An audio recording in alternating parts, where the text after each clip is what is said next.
Welcome back to the Community Convener, the official podcast of the Henry County Chamber of Commerce, proudly powered by Georgia Power.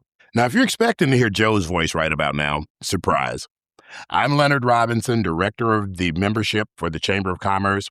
Don't worry, Joe will be back. But for today, you're stuck with me, so let's make the most of it. We have another great episode for you today, one focused on access, opportunity, and making the connections that help our businesses and our community thrive. In our community dialogue, presented by Kaiser Permanente, Christy Chewning of Central Georgia EMC sits down with Mia Pressley with Georgia Power, Jasmine Aimes with ACE, Access to Capital for Entrepreneurs, and Charles Moon with Truist.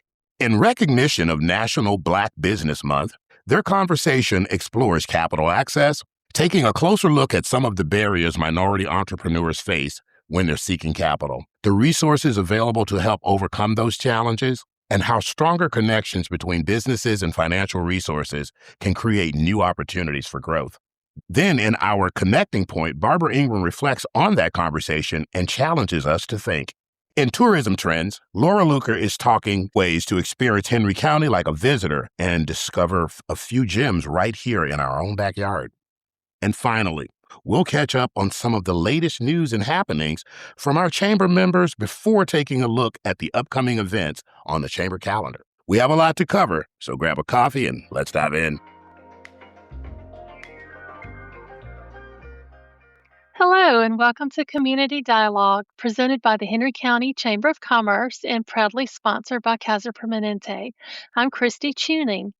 August is National Black Business Month, a time to recognize the important contributions of Black-owned businesses while also examining the challenges and opportunities that impact their ability to start, grow, and thrive. Today, we're discussing capital access. Access to capital remains one of the most significant challenges facing most entrepreneurs, but understanding where to find funding is only part of the equation. Building strong banking relationships, knowing how to prepare for financial opportunities, exploring alternative lending options, and developing financial literacy are all critical to long-term business success. We are joined by three outstanding guests who bring expertise in economic development, business lending, banking, and financial empowerment. Thank you all for being here. I would like to introduce Mia Pressley. She is the Regional Economic Development Manager with Georgia Power. Mia, welcome. Thank you. And Jasmine Aimes. She is a Commercial Loan Officer with ACE, Access to Capital for Entrepreneurs. Welcome, Jasmine. Thank you for having me. Yes, and Charles Moon. He is a workplace banking and financial empowerment leader and vice president with Truist Bank in the South Metro Atlanta Consumer and Small Business Banking Division. Happy to be here. Thank you. Thank you for joining us, Charles. Mia, from an economic development perspective, why is access to capital so important for a business's growth and long-term success in the communities they serve? Well, first, let me say I'm excited to be a part of this conversation, especially during National Black Business Month. Access to capital is critical because it determines whether a business can move from a good idea to real growth. Capital allows business owners to hire employees, purchase equipment, invest in technology, expand operations, and compete for larger opportunities. So capital is important. And for many minority-owned businesses, limited access to financing can be a major barrier that slows growth and expansion. From an economic development perspective, the impact goes beyond one business. When minority-owned businesses grow, they create jobs, generate local investment, strengthen commercial corridors, and create pathways for entrepreneurship and wealth building within the communities they serve. So capital is not just about funding a business transaction. It is about creating opportunities for long-term business success, stronger communities, and more inclusive economic growth. Thank you. Jasmine, When entrepreneurs come to ACE and they're seeking financing, what are some common challenges or misconceptions that you see when it comes to being prepared to access that capital? That's a great question, Christy. I think one of the biggest misconceptions is that when the bank says no, right, when the entrepreneur is looking for traditional funding, they think that that's the end of the road. But that's honestly not the end of the road. In reality, it means kind of maybe not yet, or maybe we're not the right lender for right now, right? So I would say a biggest challenge would be to ensure that the client has prepared the proper documentation for the funding and to make sure they have like a complete understanding of what it is they're asking for, right? So it's difficult to overcome insufficient or even incomplete financials, such as like the profit and loss statement or the balance sheet. But sometimes entrepreneurs have a hard time completing like the personal financial statement or a debt schedule in its entirety, right? Which pretty much explains what the business current debt obligations are. So I would say that's one of the biggest challenges. But the client should also, of course, have a plan for the uses of capital. So you want to make sure you understand exactly what you're asking for and exactly what you're going to use it for. Because for us as lenders, our job is to kind of hold you accountable. You know, if this is something that you've asked for because it was going to scale your business, then we want to make sure that that is exactly what you did with the capital. Yes, thank you so much. Charles, many entrepreneurs think that they only need to approach a bank when they need the money. Why should you be building a banking relationship long before you need financing? First off, I want to say Jasmine and Mia gave great examples of when to engage. I think that the bigger challenge here is exactly what you mentioned, right? I think that people have to understand that when you talk about financing, it is about relationships, right? Long gone are the days where we used to just be able to shake hands and get a deal done. Now we actually have to what? We have to treat your business like an actuary process. And so all of that is great. The numbers are great. The documentation is great. Having all of the stuff in line are great. But it really comes down to how do you get those doors open? How do you know that you're having the right conversation with the right person? And that can only begin with a relationship. And so what I always tell people is that you want to have the ABCs of your business together, right? You got to have a great attorney to work with. You got to have a great banker to work with. And then you also need a great business consultant. I will tell you, a lot of times what ends up happening is those relationships, starting them as early and as often as possible with your financial institution, whether they are traditional like a bank or whether they are, a CDFI, which will allow, smaller lenders, whether it's the SBA. You really have to start those relationships because, Christy, I believe that every business owner can see the value in having that relationship before you need it, because when you need it, it's probably too late. So you're absolutely right. I think that you've got to start that early. You've got to put your documents together early. But more importantly, you've got to have a collaborative effort with your lender, with your banker, with your attorney, and with your business consultant to make sure that they're the right products for you, the right terms for you, and that you have looked and dotted every I and crossed every T. Thank you. Yes. So, what I'm hearing as a business owner that we're needing some time to get funding, it starts with preparation. We got to have those relationships, and you've got to understand what the funders, the banks, or someone like ACE is looking for, so you have that package together when you do need to go. So, let's talk about getting ready to get funded. And Jasmine, let's say an entrepreneur is preparing to seek funding from you. What should they have in place before they approach you as a lender? Yeah, of course. So I would say an entrepreneur should first have a full understanding of why they need the funding. They have to be able to kind of clearly explain that to me as the lender so that I can explain it clearly to my underwriter as well. We have to be able to understand kind of how this is going to help the business grow, right? So beyond that, there are a few essentials that I think every lender is going to immediately ask for, and that's going to be your up-to-date financial statement, so your profit and loss statement, your balance sheet year to date, of course, and then your previous 2 to 3 year tax returns, depending on how long the business has been established. So we'll want, of course, a clear business plan or a growth strategy, and that's what's kind of going to help us understand how you're going to scale your business, but also make sure you understand your credit and the cash flow of your business. I say one of the biggest challenges sometimes when we speak with entrepreneurs and we ask a question about their financials, if they have to go and consult with the CPA or their bookkeeper, then it, may be time. They may not be ready at the time. They may need to kind of completely understand because there may be opportunity for them to cut costs in certain areas where they may not even need funding, right? So I also encourage entrepreneurs to kind of be realistic when they're asking or thinking about how much it is they're going to ask for. You want to make sure you're not asking for more than what's necessary. It has to, of course, make sense in order to accomplish whatever goal you have set forth, right? And then I think I speak for myself and Charles and all other lenders. When the entrepreneur comes and you want to know, okay, how much are you asking for?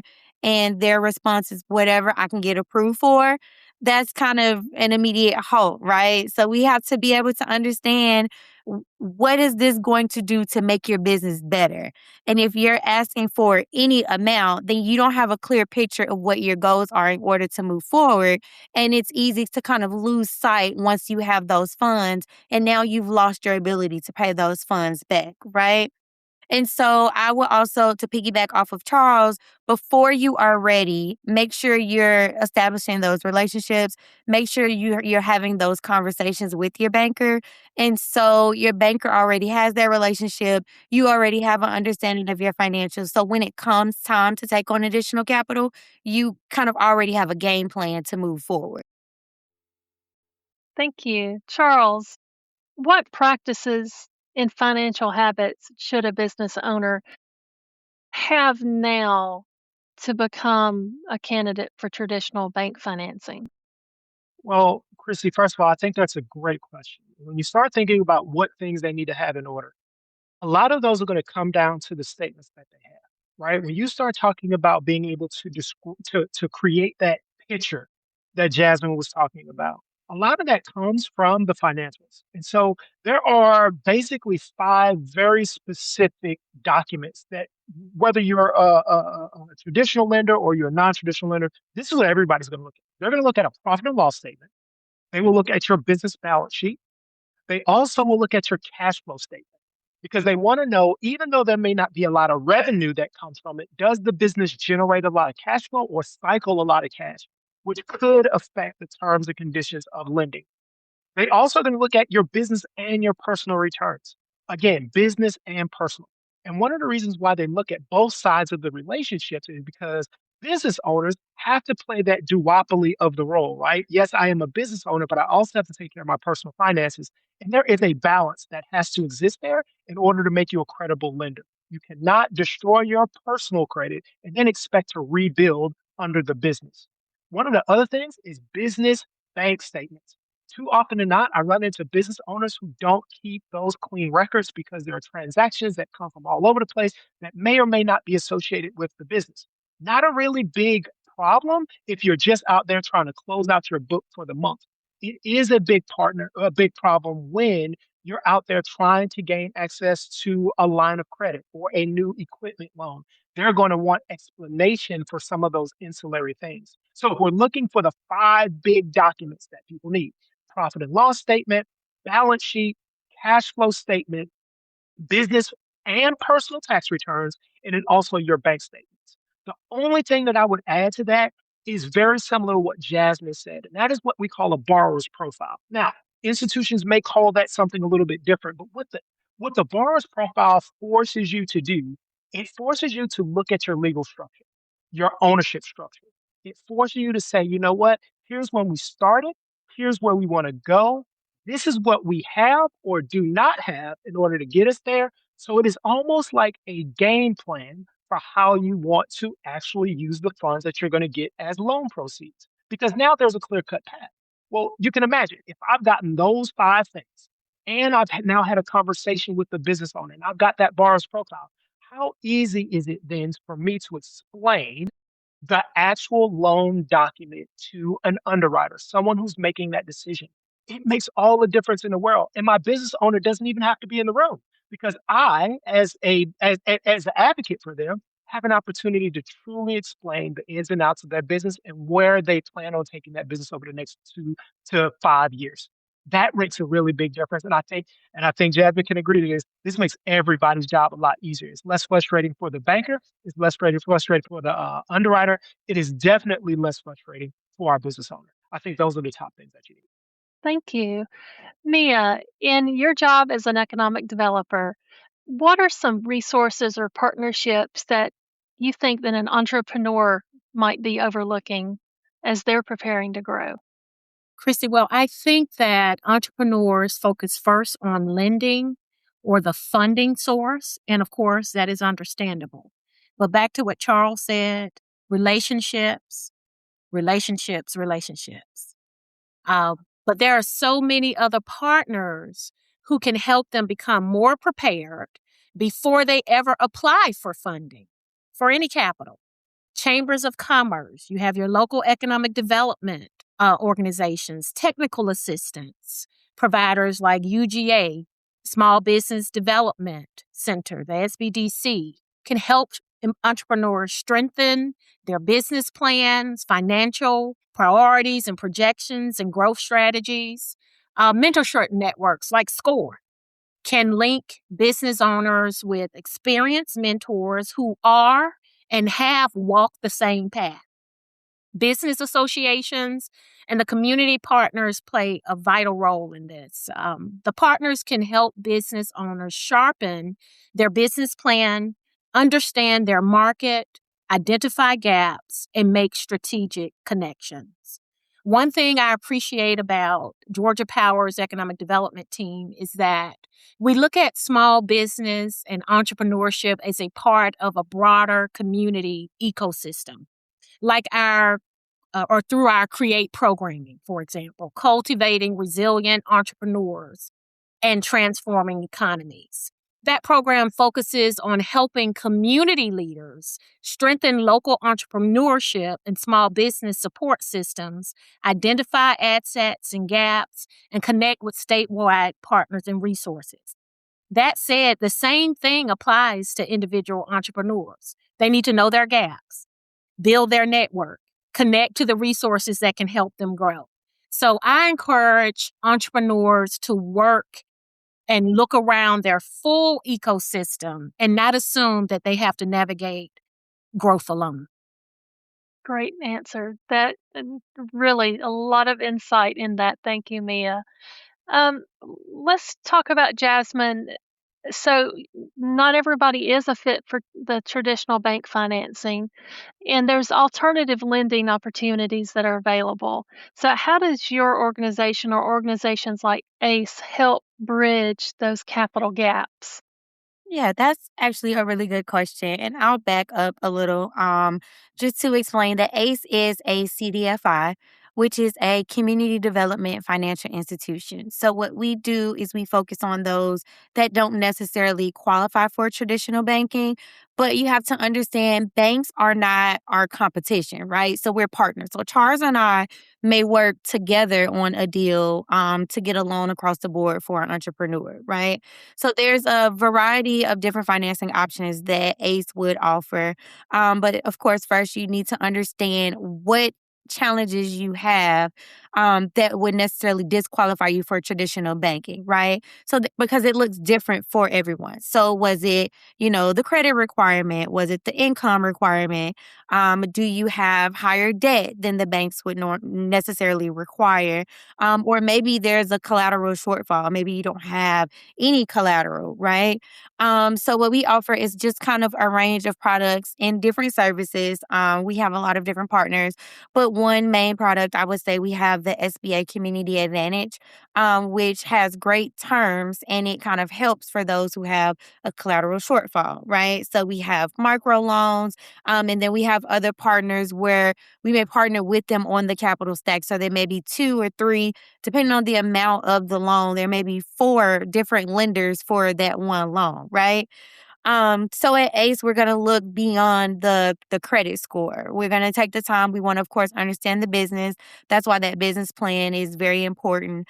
We want to understand the owner's experience in that business, the impact that that business is making on the community, and what it is they're missing to where they're able to take that next step and get traditional funding, right? So ACE is considered temporary funding. We are a step stool to get the entrepreneurs ready to take that next step so that I can hand them off to Charles, you know.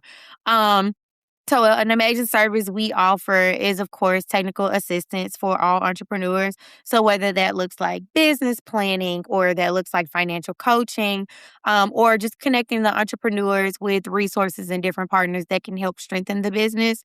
So the goal is not necessarily, of course, to kind of get a loan and check the box, right? We want to make sure we build and continue that relationship. We set that entrepreneur up for long-term success so that they will eventually qualify for traditional banking. Thank you. Charles, you have to say no sometimes when it comes to financing. So, how does a business owner take that no and turn it into something that's a positive experience to help strengthen their business? I'm so glad that you asked that question, and I think Jasmine actually answered a part of it, right? She says we're not in competition; we Mhm. actually work together, right?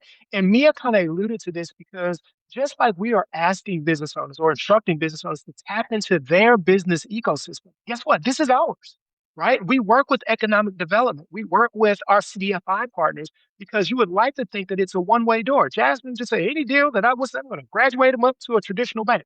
That's not how it works. It ultimately is a revolving door because I actually will send people back to CDFIs if there is something that we can't necessarily do. Now, I don't personally do that, but that is kind of our thought process because our goal at Truist is, we want to inspire and build better lives in communities. We realize that in order to do that, not only do we have to be part of the community, but we also have to pull in more of the community. Sometimes that doesn't mean that, I may have to tell somebody, no, not right now. It doesn't mean that it's no forever. I'm not declining a client. I'm actually declining the situation because we're looking at the ways that we can get a loan approved. And so maybe it's an opportunity to say, you know what, I need to involve some of my economic development partners to get some of those resources, right? Whether it be the SBDC, which is by the University of Georgia, whether it is the Create program, whether it is leaning on our partners over at Operation Hope, which do business and small credit and credit counseling. We do all of this because we realize that in order to uplift our business community, it has to be a group project. Everybody has their own part, everybody has their own lane, but it's not a one-way street in any shape, form, or fashion because we are all operating within that same financial business ecosystem. So, what we're trying to do is yes, I have to tell people no, but I don't want to tell them no. I want to tell them no, but here's the reason why. I want to send you to this person. Maybe we weren't ready to cross this bridge yet. Perhaps we put the cart before the horse, and maybe there's a little bit more numbers that we need to show. And so we have to bring in the proper partners, the proper resources, and the proper support to make sure that our business owners know that this is not a matter of competition. It's a matter of uplifting all of our business community, whether it be in the chamber, whether it be in our individual programs, or whether that's just through our community ecosystem partnerships. Yes. So let's talk about for a minute relationships and going beyond the lender. And why is it important for an entrepreneur to build a broad network of relationships? We talked about the banker, the attorney, an accountant, a business coach. Why is it important for an entrepreneur to have a broader network? It's extremely important. While a lender can provide access to capital, a broader network provides access to opportunities.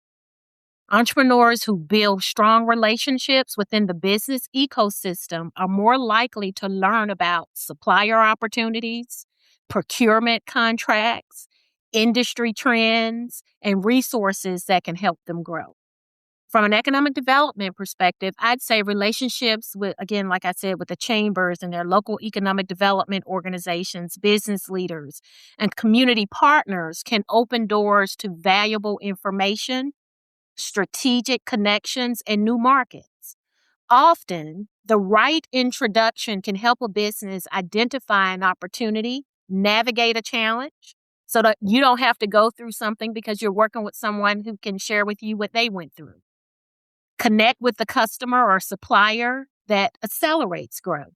Entrepreneurs should not ever wait until they need funding to start building relationships. By then, it's too late. I encourage entrepreneurs to view relationship building as part of their growth strategy. Capital matters, absolutely. It's necessary, absolutely. But relationships often help entrepreneurs become more prepared and more visible when opportunity arrives, and help position a business for long-term success within the broader business system. And that is what you want as a small business and an entrepreneur. Absolutely. So, what we've been talking about is that a no is not necessarily a no, it's a not yet, and it doesn't mean never. But you need to understand your options, your resources that are available. And as Mia said, you've got to continue strengthening your business so you can create new opportunities. And that's done by strengthening that base of people. So, Charles, when we talk about financial literacy for entrepreneurs, what do business owners absolutely need to understand about their numbers? Great question. What do they need to know about their numbers? And I tell this all the time. I'm sure if you ran into me in any business coaching setting, I've always said this. Treat your business like long division. You got to be able to show your work, right? A lot of times business owners will get in front of us and the first thing they say is, to me, is point, hey, look, I'm ready to borrow. Well, y- you just started a business a couple of weeks ago, right? Let's figure out how we can cast a vision first. Get in front of the right information, the right education, the right resources. So that way, when you get asked anything outside of a surface level question about your finances, about your vision, about where this business is going to go or where they come from, that at that point, as a business owner, you now have the ability to supply a fervent answer. That makes all the difference in the world. I mentioned this once before in a training class, and it kind of hit home with what Mia was saying. The network makes all the difference in the world because it opens up the door for opportunities. A lot of business owners, especially when they first get started, they go into hyperdrive. I'm CEO, I'm CEO, I'm CEO, and I make all the decisions and I'm a solopreneur, I'm gonna make this work. What they don't realize is that they spend way too much time leaning into the CEO title and not enough time leaning into the CMO title, which is Chief Marketing Officer. When you get in these rooms, there are lenders there. When you get in those rooms, there are people that can help you go further. There are people who can introduce you to new clients. There are people who can actually help you avoid mistakes that they may have made in their business. That's where the value of those relationships come from. But if you're not in the room, if you have not plugged your business into that business ecosystem, it makes it very, very difficult for you to get that information. Now, there are sources that are out there all over the place. I mentioned a few. Mia has mentioned a few. Even Jasmine has mentioned a few. You got the Small Business Development Center. You have your Chamber of Commerce where there's always business education happening, especially here in Henry County. We always have a great list of things that are coming up that people can plug into. We have, training that I personally do. I've seen Jasmine go in and actually work with entrepreneurs. And so what you're talking about is literally getting across the desk with somebody who actually is in the industry, right? A lot of times I'll be business owners, they say, oh man, I've got a great consultant. They told me what I should do. And they gave me some tax advice. They gave me some corporation advice. They gave me some business advice. And I asked them, I said, well, what does this person who gave you the advice do for a living? They say, oh, well, they work for a company that used to be a business owner years and years ago. Well, years and years ago, it's fine.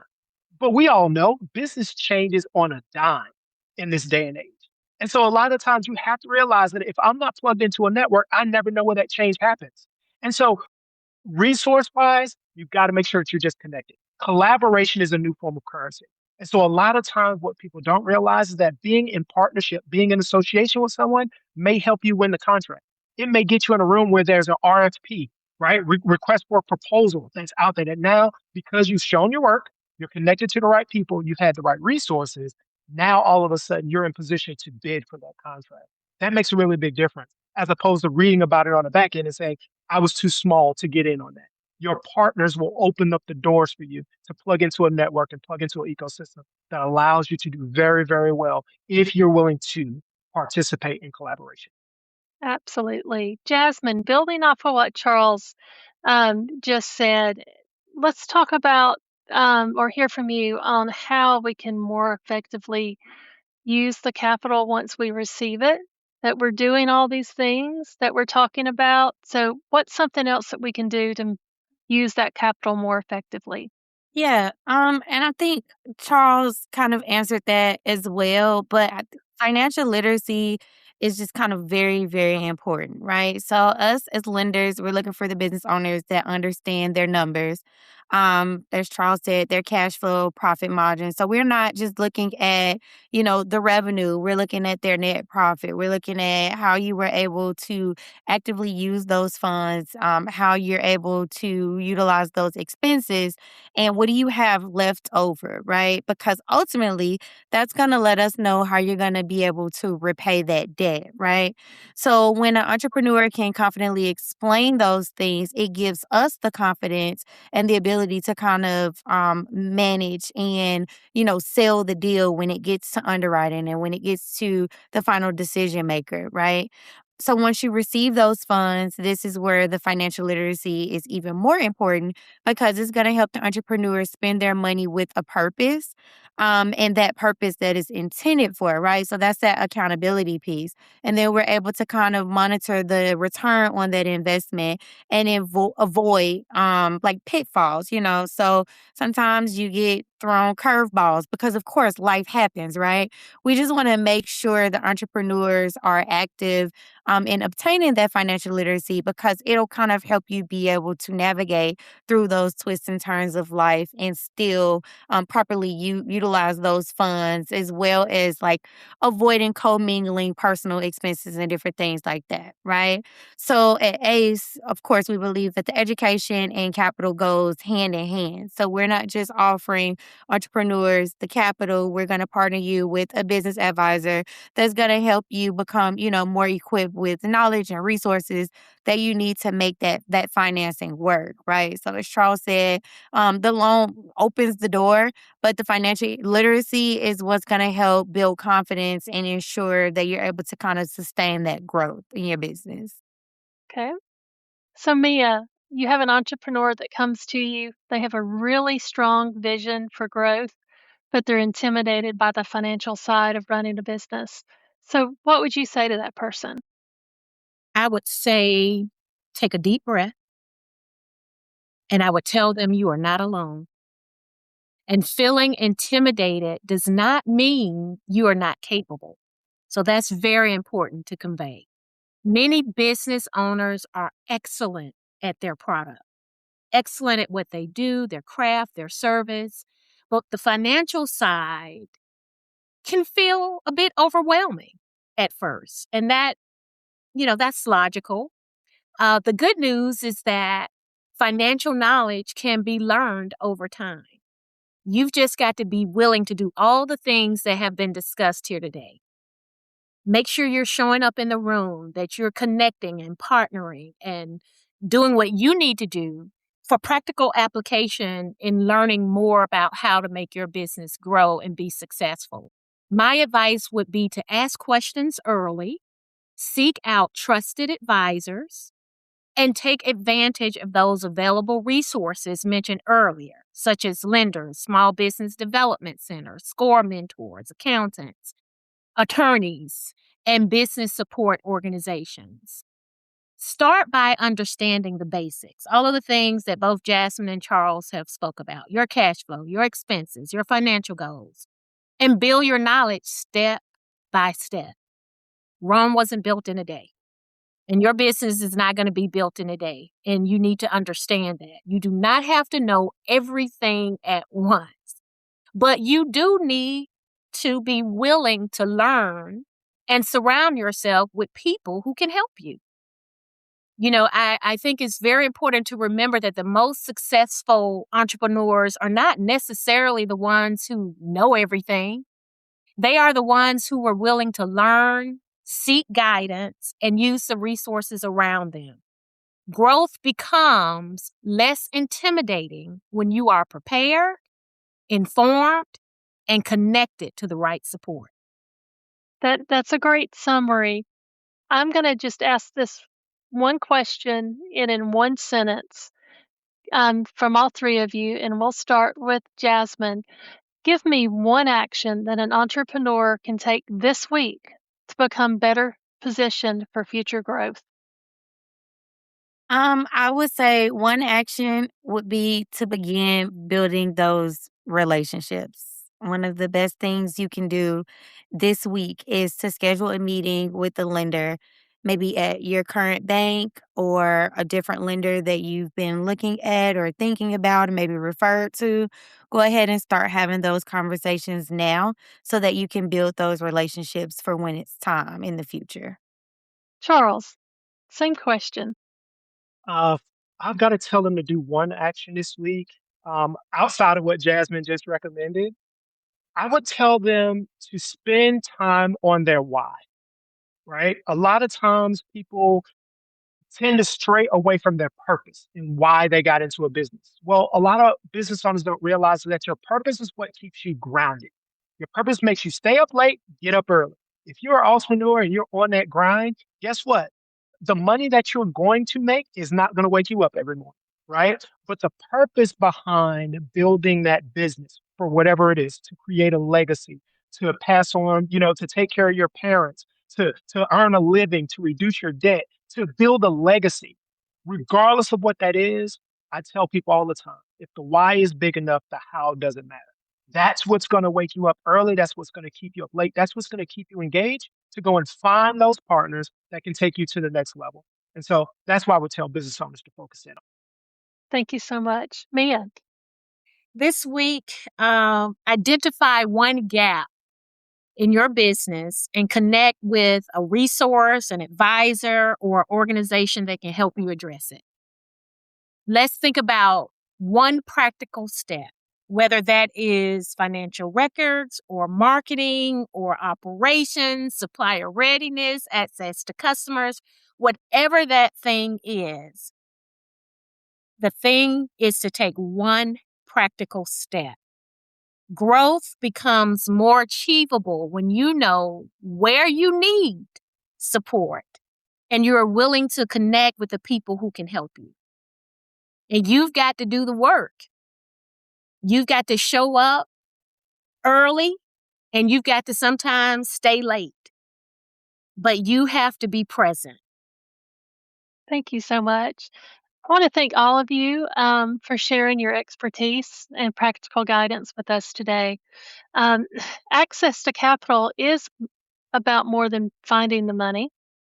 It's about preparation, relationships, financial knowledge, and knowing how to connect with the right resources at the right time. As we recognize National Black Business Month, we celebrate the entrepreneurs who strengthen our economy, create jobs, innovate, and contribute to the vitality of our communities. And we encourage every entrepreneur watching today to keep learning, keep building relationships, and keep preparing for the opportunities ahead. Thank you to Kaiser Permanente for proudly sponsoring Community Dialogue and supporting conversations that help strengthen our business and our communities. I'm Christy Chewning. Thank you for watching Community Dialogue, and we'll see you next time.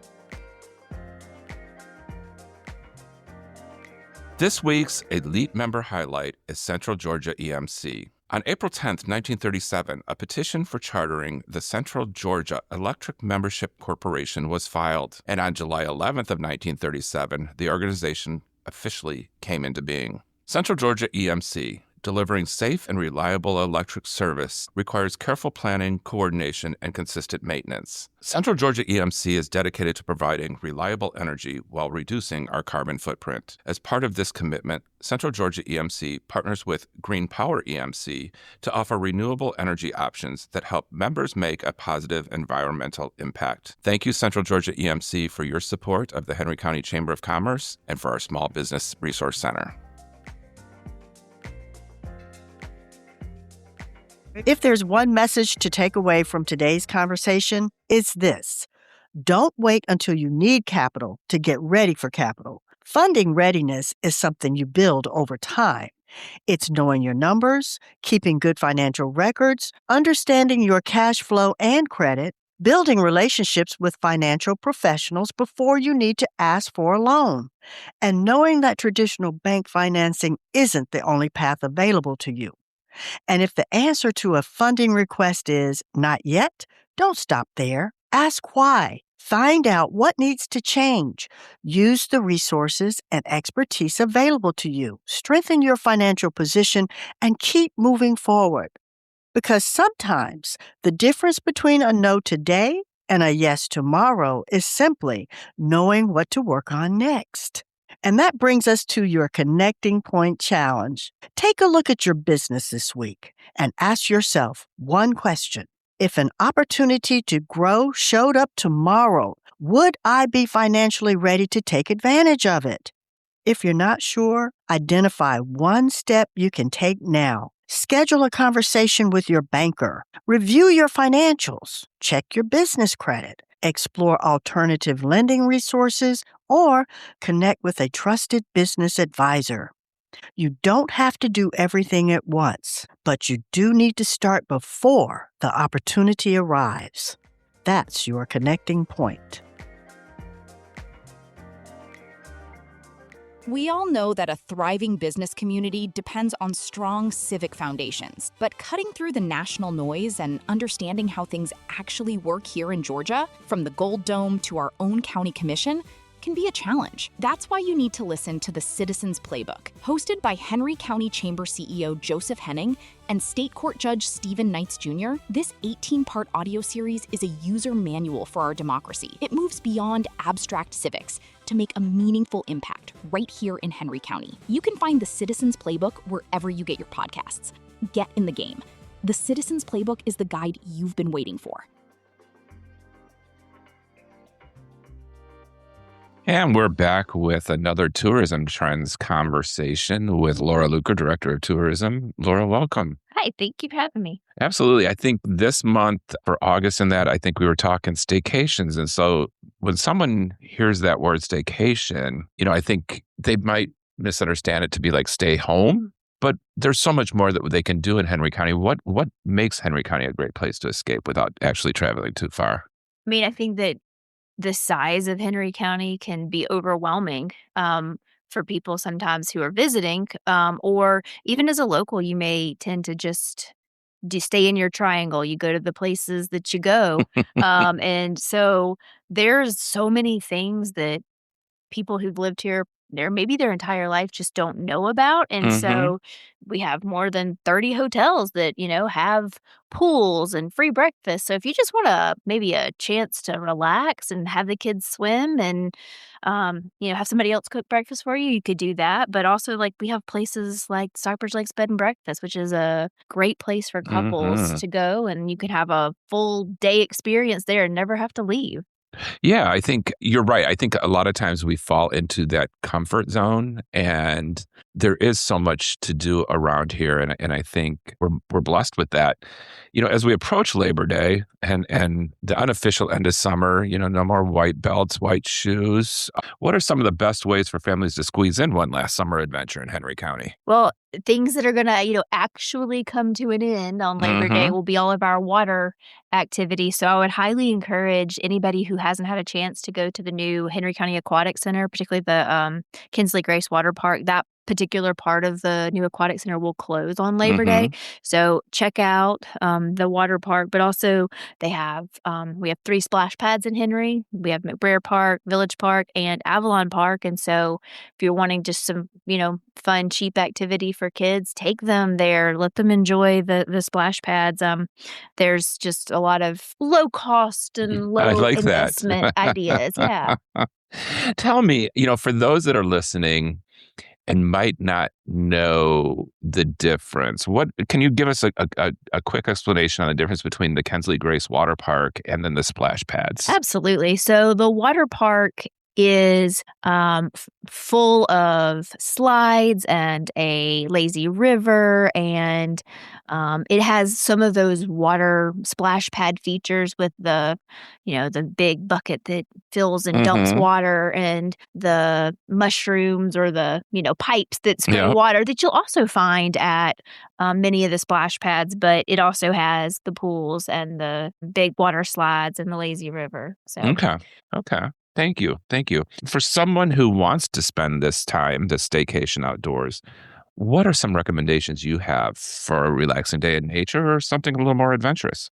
So there is a brand new park in Henry called the Butler's Bridge Park, and it is a kayak launch. Okay. So if you have a kayak, you can take it down to the South River and do a little paddle, relax as you float, and probably a little less relaxing as you try to work your way back up. But call for help once you get to the other end.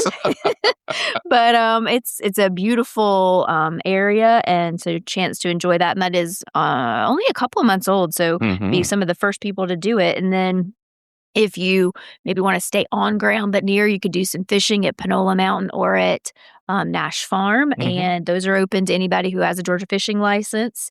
And you could also do some archery at Panola Mountain. They do a bunch of different types of beginner archery programs. Noah's Ark Animal Sanctuary is open every day, but Monday, so you can do a self-guided tour. You can do a behind-the-scenes tour. If you do that behind the scenes, it's called their Walk on the Wild Side. You can actually get inside that first set of fences, watch the animals get fed. That's nothing quite like coming within a foot of a tiger. Ready to eat. Ready to eat. Yes.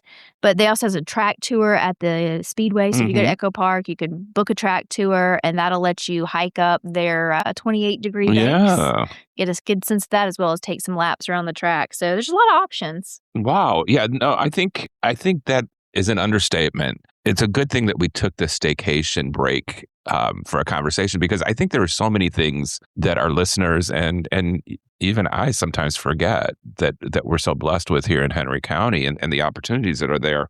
What are maybe some experiences too that, I know we talked about the Speedway tour and the incline, but what are some other experiences that people might be surprised about, especially locally? The thing that I always point to when people say, I bet you can't surprise me, or I've lived here forever, is the Army Aviation Heritage Foundation and the fact that they actually offer rides in Cobra and Huey helicopters. And it's not an overstatement to say that it is the only place in the country you can ride in a Cobra helicopter. And it's only one of a few you can ride in a Huey. So they have a couple of other chapters. But this is the legacy chapter, the first chapter, and it owns the majority of the flying fleet. But you can actually fly in a Huey helicopter, doors open, and it be flown by military veterans, which is incredible. Yeah. If you are into that, but maybe want it a little bit more enclosed, or you would rather do more of a sightseeing, then Tier 1 Helicopters, which is also based at that Atlanta Speedway Airport in Hampton, you can book a 2-hour sightseeing tour.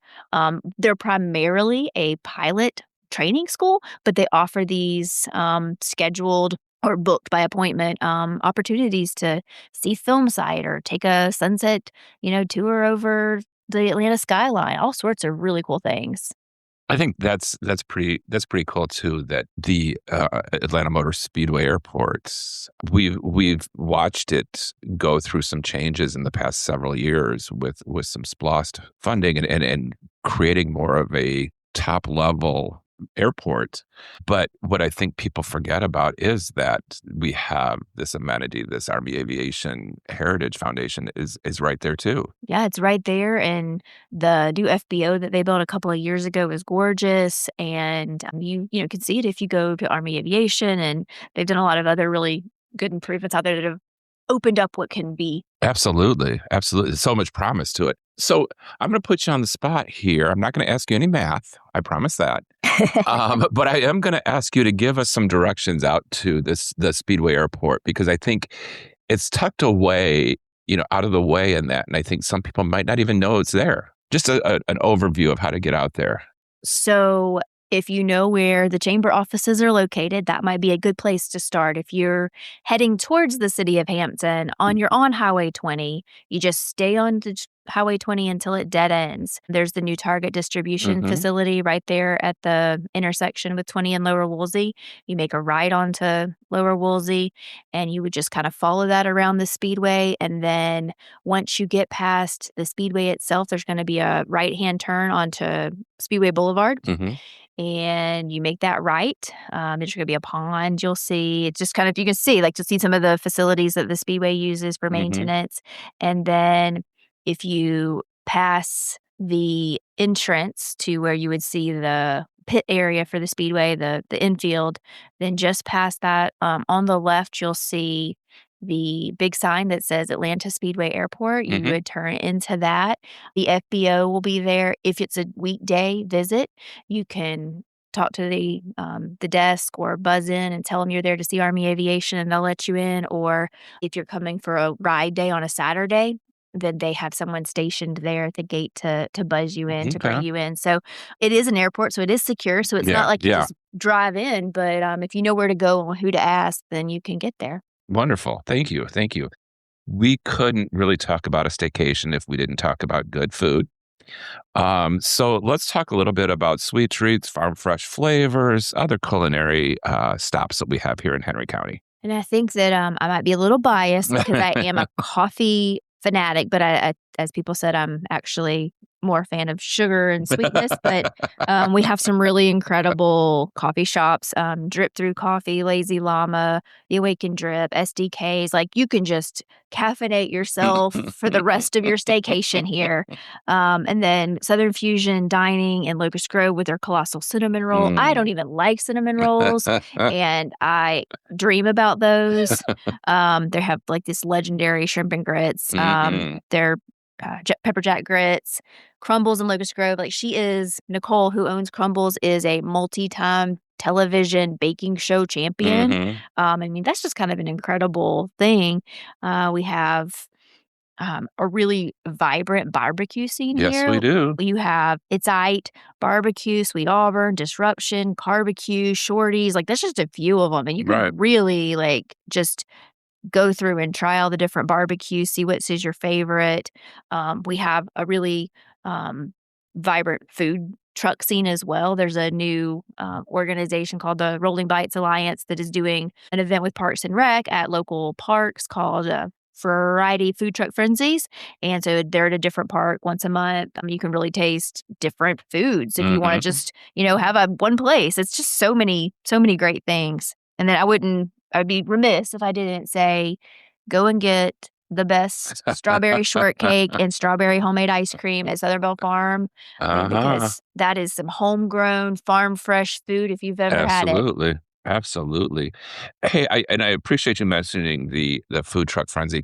Where can people find information on the food truck frenzy? So we always put all events that we know of on our website at visithenrycountygeorgia.com. And go to our events calendar. You'll see it there for the food truck frenzy or for other great events that are happening in Henry throughout the. And you also are really good about those Friday or weekend, I guess, lineups and stuff that you put out on social media as well. Where can they find you on what social media platforms are you on? So we are on Facebook at Visit Henry County, Georgia, and we are on Instagram at Visit Henry COGA, and on Threads at Visit Henry COGA. So feel free, check us out. We have all the upcoming events and happenings and links you can find there as well. And as long as we're talking about social media and that, how's Nathaniel doing? And Nathaniel's doing good. He and Chestnut are planning to go to some venues to look at some wedding venues. Yeah. Okay. All right.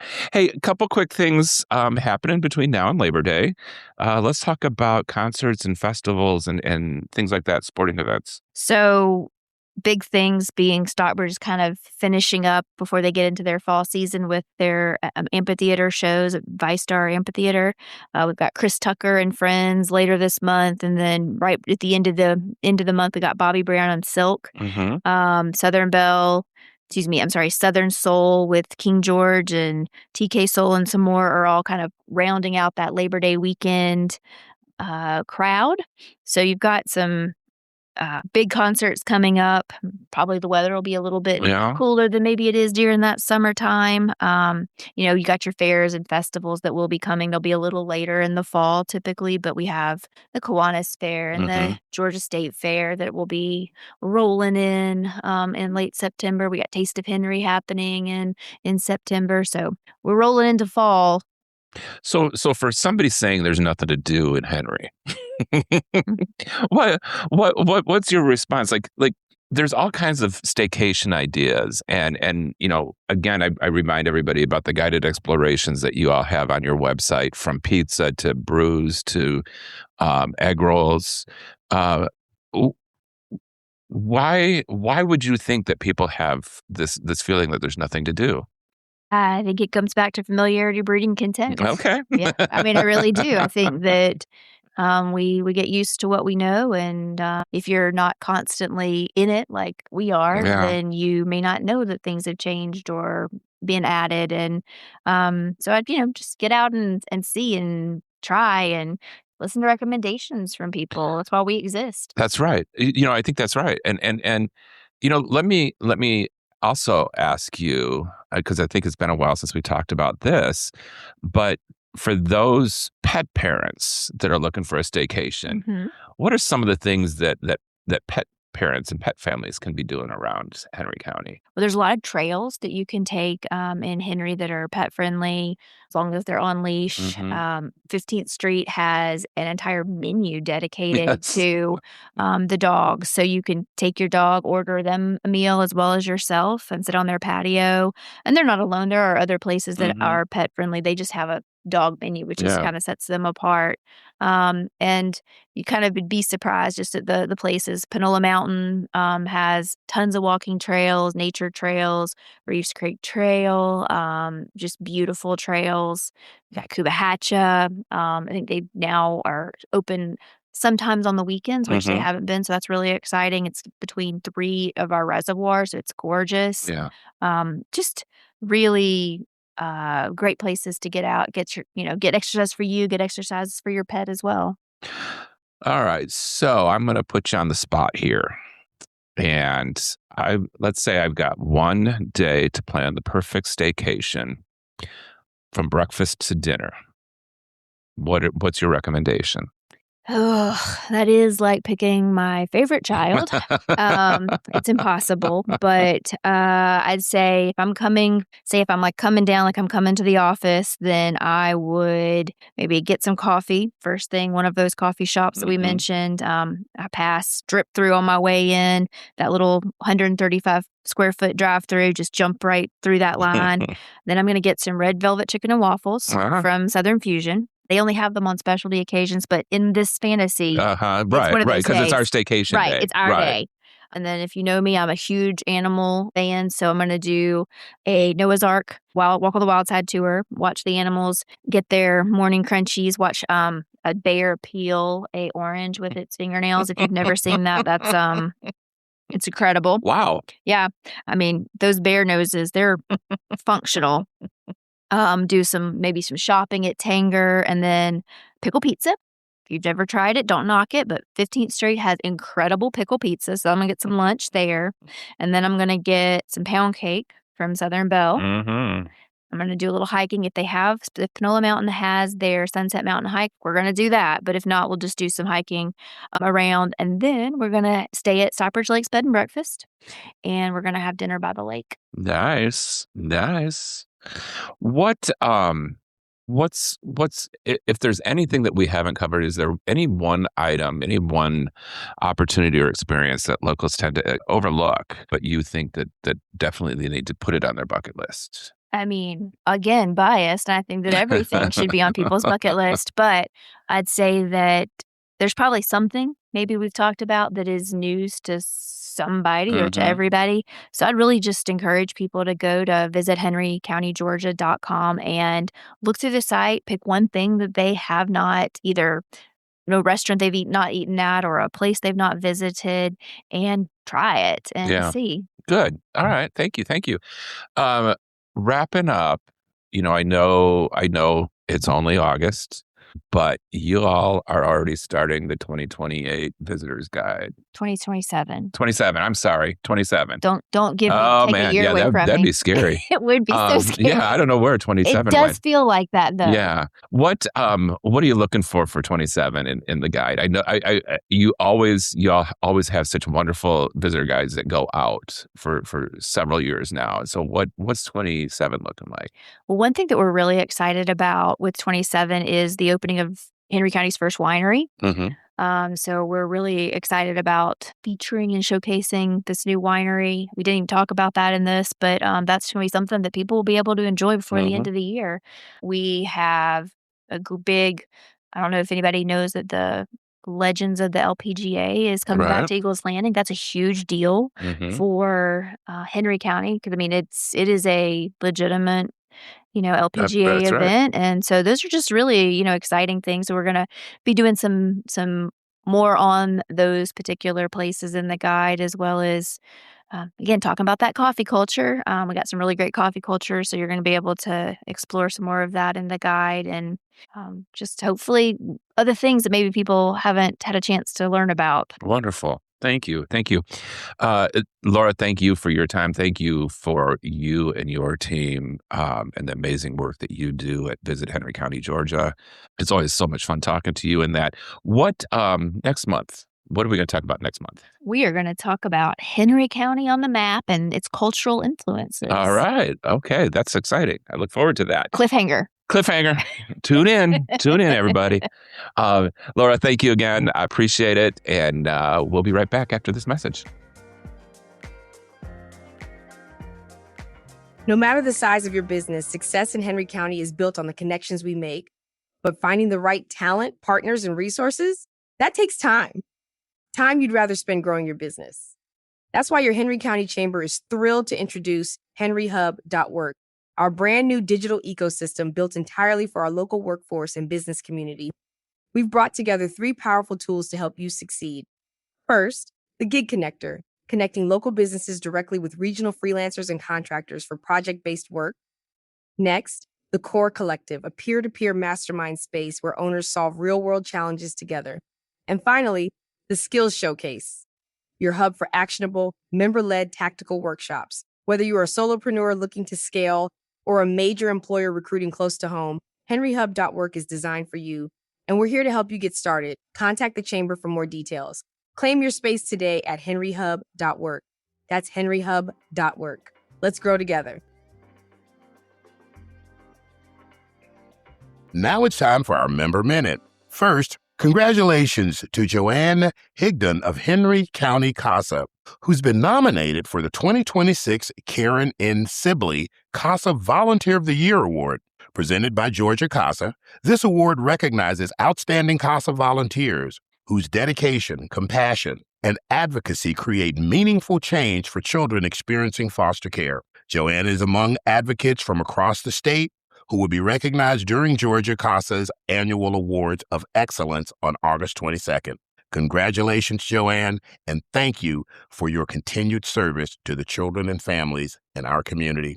We have some exciting news from right here at the Chamber of Commerce. Our president, Joseph Henning, was recently elected to the board of directors for the Association of Chamber of Commerce Executives, or ACCE. ACCE represents more than 9,000 chamber professionals and 1,300 chambers of commerce nationwide.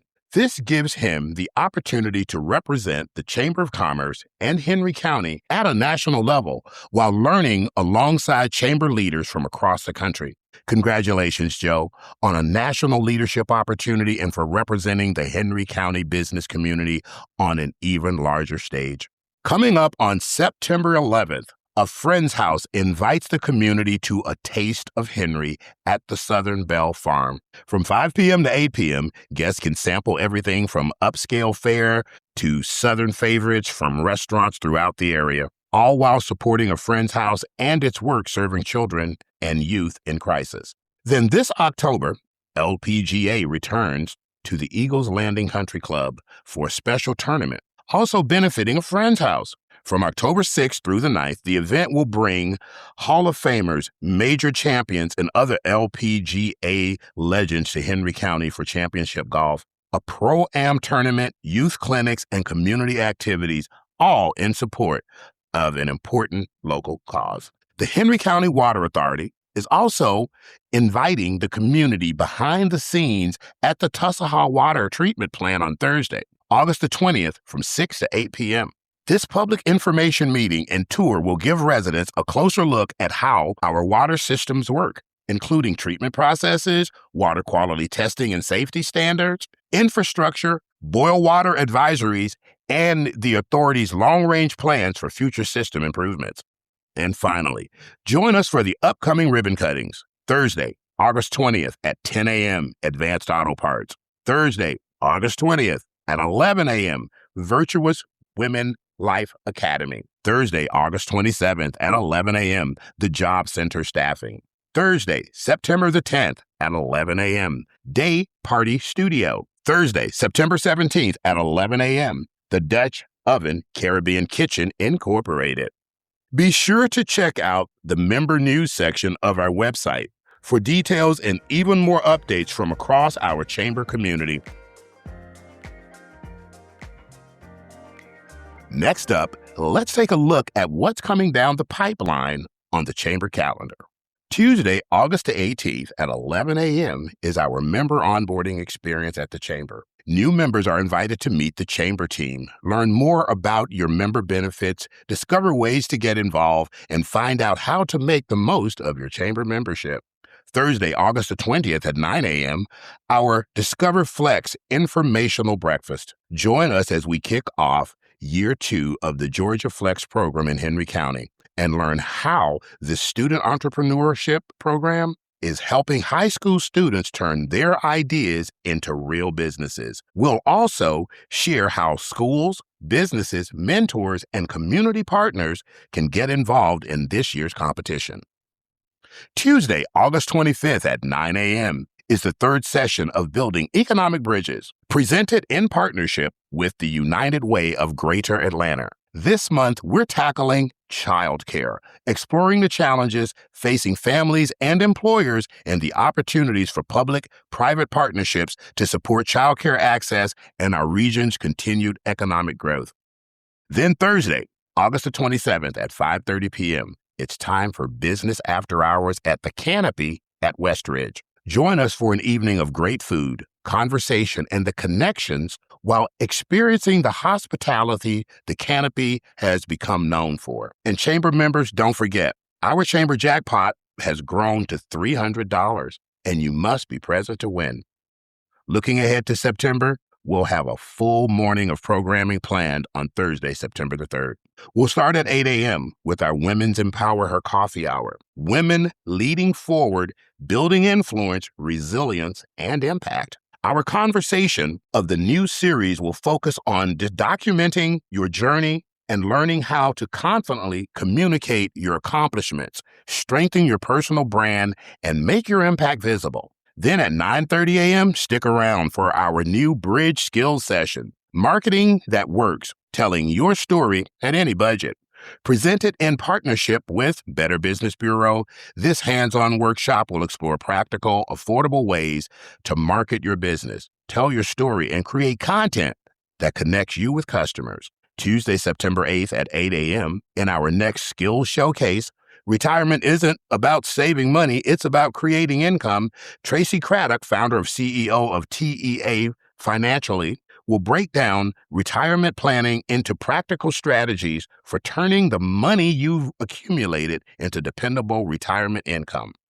And finally, mark your calendars for Monday, September the 28th, because the 26th annual Henry County Chamber Golf Classic returns to Heron Bay Golf Club in one of our biggest networking events of the year, bringing businesses to the fairway for a full day of connections and friendly competition.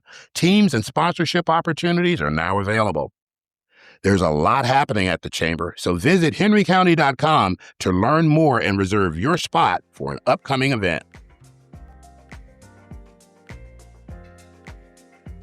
Thank you so much for tuning in to this episode of the Community Convener, broadcasting from our Georgia Power studio. Today's conversations are a great reminder of what can happen when we connect people with the resources, relationships, and opportunities they need to move forward. Whether it's growing a business, investing in our community, or simply discovering something new right here in Henry County. If you're interested in learning more about our exclusive membership benefits or exploring sponsorship opportunities, give our team a call at 770-957-5786 or visit us at henrycounty.com. We'll be back with another episode featuring more conversations, more insights, and more ways to stay connected with the Henry County Chamber. Until next time, stay connected, stay engaged, and keep growing with us at the Henry County Chamber.